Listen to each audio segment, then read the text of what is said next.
আজিৰ ভিডিঅ'ৰ জৰিয়তে গুৱাহাটী হাইকোৰ্টৰ এটি অৰ্ডাৰৰ বিষয়ে জনাম যিটো যোৱাকালি ইতিমধ্যে গুৱাহাটী হাইকোৰ্টত এটি হিয়াৰিং হৈ গ'ল NIOS কেণ্ডিডেটসকলে আজি 17/6/2025 DWE পাব্লিছ কৰা এটি নটিফিকেশ্যনৰ এগেইনষ্টত হৈছিলে যিটো আছিলে ইন ছাৰ্ভিচৰ প্ৰুফ হিচাপে যি 6টা ডকুমেণ্টছ প্ৰভাইড কৰিব লাগে সেই সন্দৰ্ভত এই প্ৰাৰ্থীসকলে হাইকোৰ্টৰ দ্বাৰস্থ হৈছিলে। ইতিমধ্যে যোৱাকালি আমি হিয়াৰিঙৰ কি হৈছিলে কথাখিনি শুনাবলৈ চেষ্টা কৰিছিলোঁ।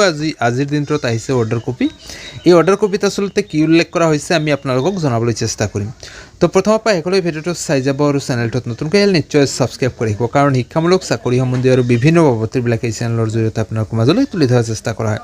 তো আহক আজিৰ মূল বিষয়টোলৈ। তো বন্ধুসকল, হাইকোৰ্টৰ দ্বাৰস্থ হোৱা যিসকল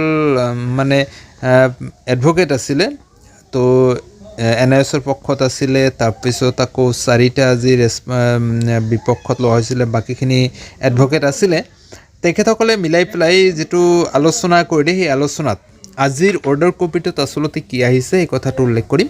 তো ইয়াত উল্লেখ কৰা হৈছে যে যিটো সুপ্ৰিম কোৰ্টৰ অৰ্ডাৰ আছিলে Biswanath versus others versus state of Uttarakhand and others, ইয়াতে উল্লেখ কৰা হৈছিলে যে যদি কোনো এজন ব্যক্তি NIOSত DLED কৰিছে আৰু তেওঁ 10/8/2017 আগত ইন ছাৰ্ভিচ হৈ আছিলে তেনেহ'লে তেওঁক গ্ৰহণযোগ্যতা পাব ফ্ৰেছ ৰিক্ৰুইটমেণ্টত। তো ইয়াতে মেইন বিষয়টো আহি পৰিল যে যিটো 17 তাৰিখৰ যিটো ন'টিছ আছিলে, এই 17 তাৰিখৰ ন'টিছটোত যি 6টামান ডকুমেণ্টছ বিচৰা হৈছে, এই 6টামান ডকুমেণ্টছক লৈ পেলাই এই কেছটো আহিছিলে। আৰু এই কেছটোত উল্লেখ কৰা হৈছে যে যদিও এই 6টা ডকুমেণ্টছ বিচৰা হৈছে তথাপিও প্ৰাৰ্থীসকলৰ যে কেণ্ডিডেটছৰ কেঞ্চেল হ'ব, যিসকলৰ ভেৰিফিকেশ্যন কেঞ্চেল হ'ব তেনেকুৱা কথা নাই। ইয়াত উল্লেখ কৰিছে যে এই 6টা ডকুমেণ্টছ ছাবমিট কৰিব নোৱাৰিলেও এই প্ৰাৰ্থীসকলক কেঞ্চেল কৰিব নোৱাৰিব, তেনেকুৱা এটা কথা ইয়াত উল্লেখ কৰিছে। অৱশ্যে উল্লেখ কৰিছে যে পৰৱৰ্তী যি শুনানি আছে আপোনালোকৰ 30/7/2025 বা এই কেছটোৰ যেতিয়ালৈকে ক্লিয়াৰেঞ্চ নাহিব, কোনো ক্লিয়াৰেঞ্চ নাহে, তেতিয়ালৈকে কোনো ধৰণৰ কেঞ্চেলৰ কথা উল্লেখ কৰিব নোৱাৰিব এই প্ৰাৰ্থীসকলক এই 6টা ডকুমেণ্টছ ছাবমিট কৰিব নোৱাৰিলেও।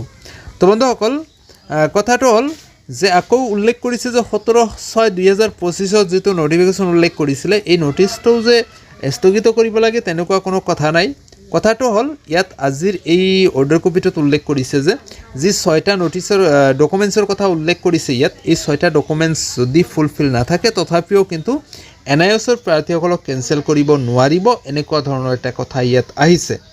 তো অৱশ্যে উল্লেখ কৰিছে যে লাষ্ট যিটো ইয়াৰ ফাইনেল ডিচিশ্যন আচলতে কি আহে এই কেছটোৰ, সেই ফাইনেল ডিচিশ্যনৰ ওপৰত ভিত্তি কৰি একচুৱেলি ডিচিশ্যনটো আহিব।